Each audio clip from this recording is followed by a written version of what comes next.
My daughter came home crying after she was invited to a Christmas party at my husband's parents' house. When I asked her why she was upset, she handed me a gift-wrapped present without saying a word. "Mom, look at this. Why did this happen to me?" she asked. I was shocked when I opened the present. It wasn't something meant for a child. I quickly went to the police and asked them to find out who gave this present to my daughter. The police investigation revealed that Ed was the one who sent it, and it caused a lot of trouble with our family members. Ed faced serious consequences for his actions. I'm in my 40s and my husband is in his 30s. We both work at the same company. I started working there when I was in my mid-30s after leaving my previous job because my boss insulted me at a party. He called me an old maid because I wasn't married by the time I turned 30. At my current job, people are judged by their skills, not their age or gender. My husband, who is now my boss, helped me settle in when I first joined the company. We got married quickly, and now we have a daughter in 3rd grade. She's a quiet girl who loves to read and is always kind to others.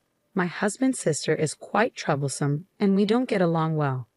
Thankfully, I have a good relationship with my in-laws, which makes things a bit easier. My sister-in-law, who really loves her brother, doesn't seem to like that I'm older than him and married to him. She made fun of our quick wedding, calling me names like old hag and suggesting I was too eager for marriage. Despite her comments, she used to visit us often when we first got married. Being older when I had a baby made it harder to get my body back in shape. She'd make rude remarks about my body, saying things like my belly was wrinkled and saggy from childbirth.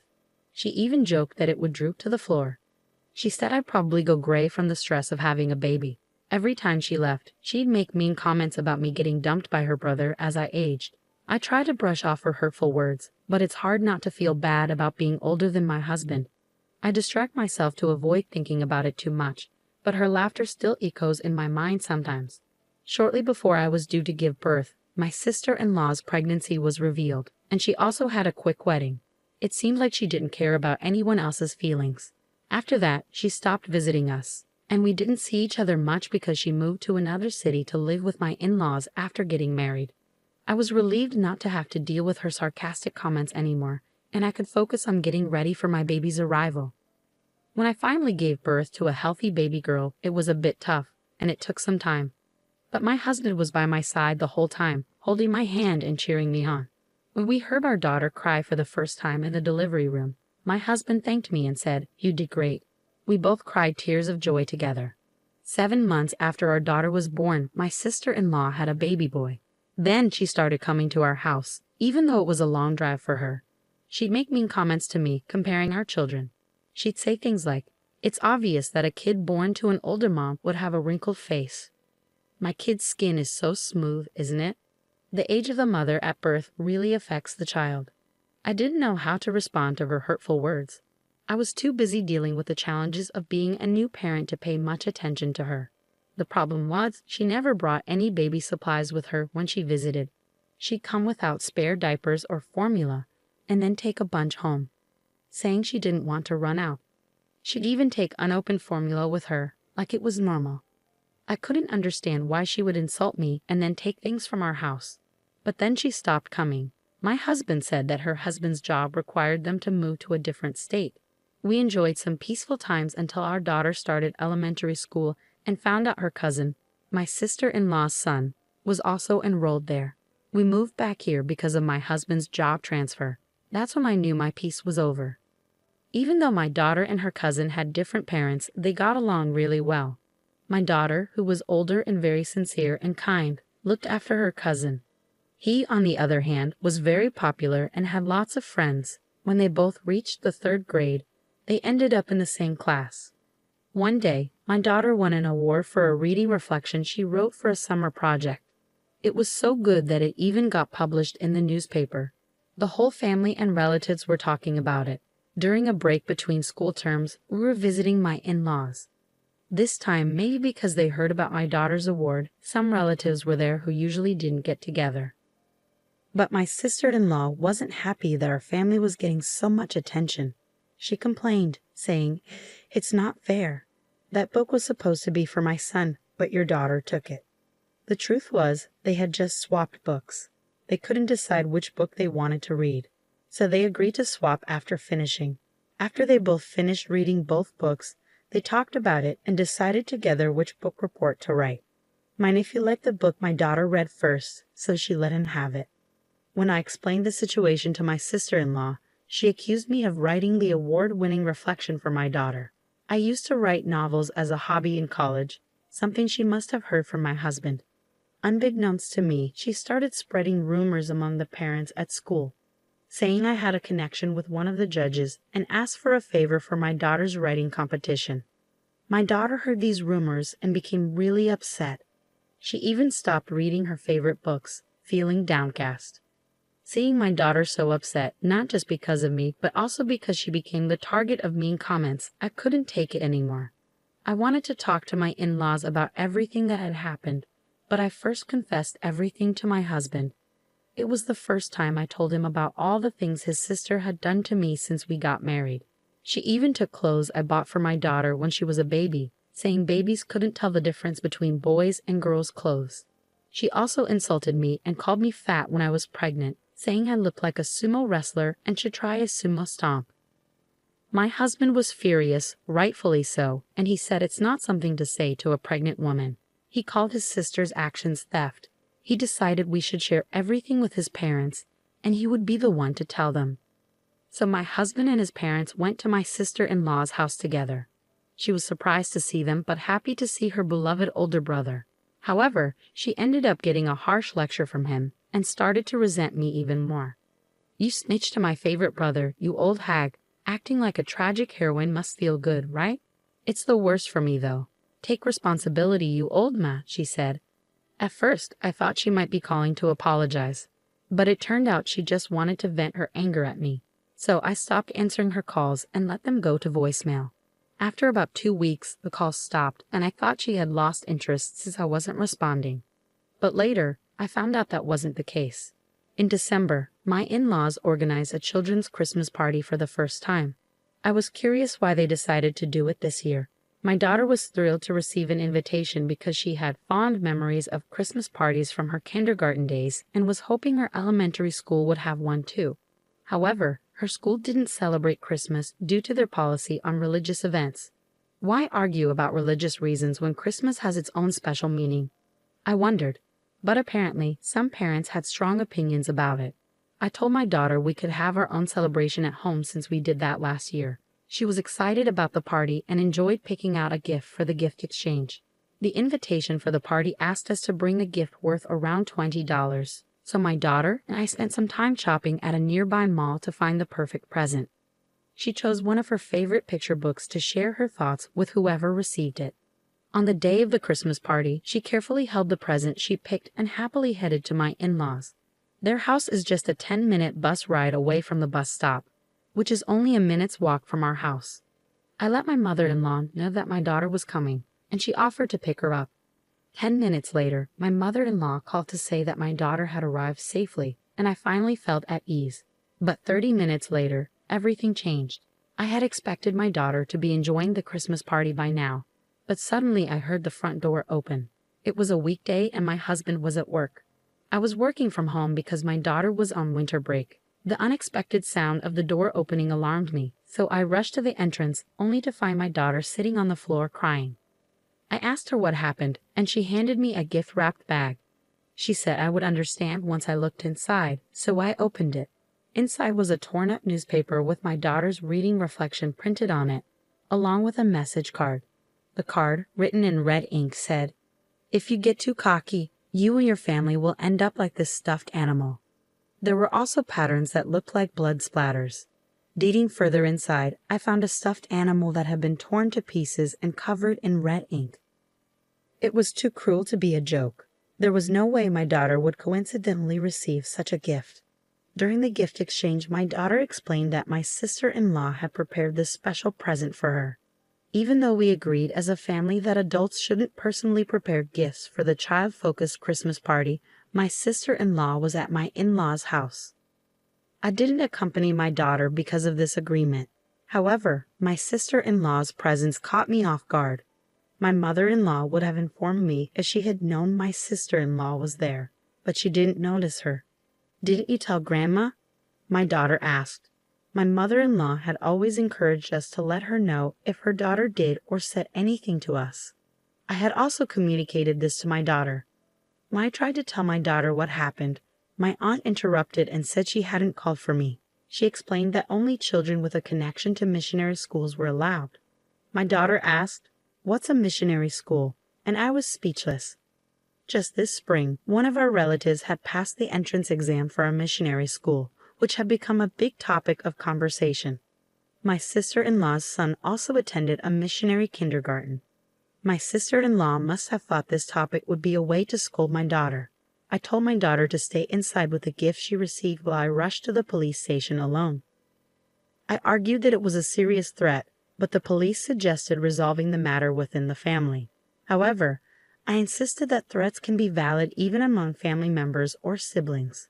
Not only were there threatening words, but also a threatening letter and a mutilated stuffed animal, which I argued was malicious. Fortunately, a female police officer happened to pass by and empathized with how scared my daughter and I must have been. After I provided my sister-in-law's address, she promised to go and warn her right away. My wishes were fulfilled in the end, but I shudder to think what might have happened if that officer hadn't passed by. It was disheartening to realize that some members of the police force still wouldn't take action unless there was an actual incident or accident. I worried about how I could protect my daughter in case of an emergency. That evening, when my husband returned from work, I told him everything that happened. He was furious with his sister for ruining our daughter's fun out of spite. He immediately called his parents to express his anger, since the Christmas party was happening at their house and they supposedly didn't know anything about it. They claimed they had no idea my sister-in-law was there. They had left the back door unlocked, so she might have entered that way. My mother-in-law apologized for not paying attention to who was coming and going as she was busy picking up other grandchildren nearby. My father-in-law had been away at work during the day. The Christmas party was mainly organized by the older nephews and nieces, and my mother-in-law had mostly left it to them. Later, the police officer firmly warned my sister-in-law. From what I heard, she was told that any further reports could lead to more than just a warning, so things should be fine for the most part. However, my in-laws were upset by my sister-in-law's actions, which had escalated to involve the police. It could potentially lead to criminal behavior. As a result, they called a meeting with both our family and my sister-in-law's family, with the parents present, for discussion. When we arrived at my in-laws' house for dessert, my sister-in-law and her husband hadn't shown up yet. They finally appeared right at the last minute, with my sister-in-law clearly sulking. It was obvious she wasn't remorseful and resented me for involving the police. Her husband, sitting next to her, seemed clueless about why they were summoned. He'd appeared to have been called without being informed of the reason. During the discussion, he was shocked to hear for the first time about all the things his wife had done to our family, unaware that things had gotten to this point. He profusely apologized to us, feeling sorry. Seeing his reaction, my in-laws asked my sister-in-law if she had anything to say, but she just responded with, "Not really." She didn't seem to understand why she needed to apologize, acting as if she hadn't done anything wrong. I didn't do anything bad. The police came but didn't arrest me, right? So that means I didn't do anything wrong. Everyone else was dumbfounded by her logic. It was like they couldn't close their mouths from shock. Lecturing her seemed like a waste of time. Then, unexpectedly, my sister-in-law's husband announced he was divorcing her. We were all puzzled because it seemed like they had a good marriage. Seeing our surprised looks, he confessed that he had reached his limit with her behavior since they got married. He hadn't complained about her not doing housework during pregnancy, and he hadn't scolded her for neglecting childcare and going out to have fun, thinking it was stress from being a new parent. But her carelessness with housework once led to a small fire that forced them to move. She, being vain, had insisted on their son attending a prestigious kindergarten when she heard other neighborhood kids were applying. But he didn't get in due to a lack of preparation. Embarrassed, she forced another move. While his job did involve transfers, they weren't as frequent as their moves suggested. He revealed that the frequent moves were not just because of his job transfers, but also to maintain my sister-in-law's image. After failing the kindergarten entrance exam, she tried to get him into an international kindergarten. And when that didn't work out, They barely managed to get him into a missionary kindergarten.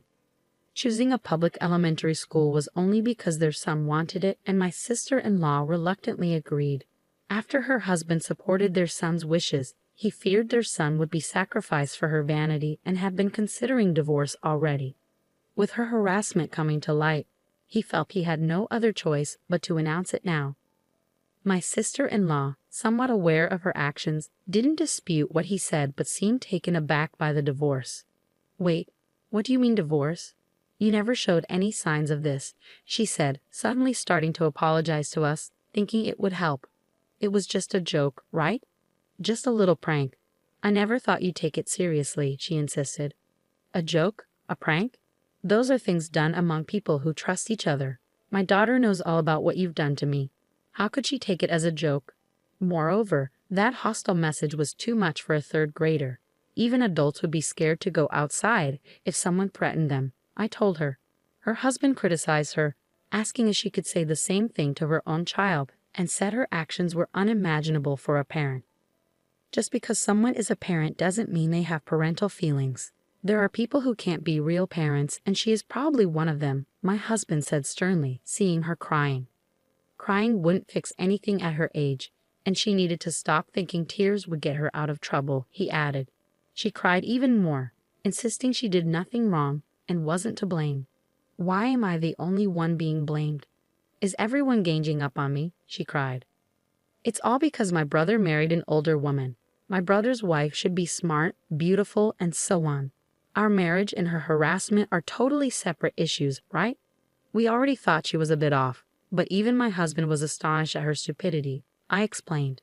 No one tried to comfort the inconsolable sister-in-law. The discussion couldn't continue, so we decided to adjourn for the day. Her husband had to drag her to the car and take her home. Their divorce eventually happened, but it was a messy affair due to her stubborn refusal to agree. Her son's accidental revelation might have been a factor in her agreeing to the divorce. He, without any malicious intent, simply shared what he saw with his friends. However, the parents who heard the rumor did not remain silent. After winter break at school, my nephew talked about having a Christmas party with his older cousins. It seems that at school, they used a class to have a presentation about their winter break memories. Among stories about what they did on New Year's Day and video game consoles they received as Christmas gifts, we all exchanged presents. Then I saw my mom giving my cousin a special present just for her, and I thought it was unfair. When the teacher asked what kind of present it was, my nephew described exactly what he saw. "I saw it. The cute stuffed animal was all torn up with lots of red stuff on it, like blood," he said. The story became a topic of discussion among the school teachers and escalated into a major issue after the children who heard it went home and told their parents. My daughter, still heartbroken, hasn't been able to go back to school since the Christmas party. Everyone knew that my daughter and her cousin were related, so they speculated that her absence was related to the incident, and they were right, but I wished it had gone unnoticed and left undisturbed. I had planned to wait until my daughter was ready to return to school on her own terms. Her cousin didn't share the story to be funny, but rather to find a way to stop his mom's terrible behavior. He, too, was hurt by her actions. Learning this, her husband realized he couldn't delay the divorce any longer and agreed to her demands in exchange for her consent to the divorce. By then, she had become infamous in the neighborhood as the woman who threatened children, and no one wanted anything to do with her. She was even pelted with garbage when walking outside. Feeling cornered, she agreed to the divorce, thinking returning to her parents' home would end her nightmare. Her husband had no intention of giving up custody, but she readily relinquished it. "I'll remarry someone much better than you. Kids are a nuisance when remarrying, so I don't need him," she said in front of her son. But he stood up to her. "I don't need a terrible mom like you. I have a cool dad, and that's enough. Never show your face to my cousin again," he said. She left with a final retort, "You'll regret this later." However, it was my sister-in-law who ended up in tears when she triumphantly returned to her parents' house. They turned her away at the gate, banning her from ever showing her face there again. With nowhere to go, she resorted to spending nights with random men in exchange for meals and a place to stay. When she couldn't find a man, she borrowed money from dangerous sources and spent her nights out, accumulating massive debt. Her debts became so overwhelming that no amount of part-time work could cover them, and eventually, she disappeared. My husband and his parents decided not to file a missing persons report, reasoning she's not a child anymore. They agreed it's better this way, not willing to take care of her if she returns. Since then, my daughter has been able to go back to school on her own. Her former brother-in-law didn't move, so her cousin still attends the same school. He now says it's his turn to protect her, and they have become closer than ever. This has led to a deeper friendship between us and my former brother-in-law, as our children have brought us together. My in-laws call both my daughter and their grandson their dear grandchildren, stepping in as his guardians when he can't do the work. With my sister-in-law gone, there's no more tension, and we have built a very trusting and reliable family relationship.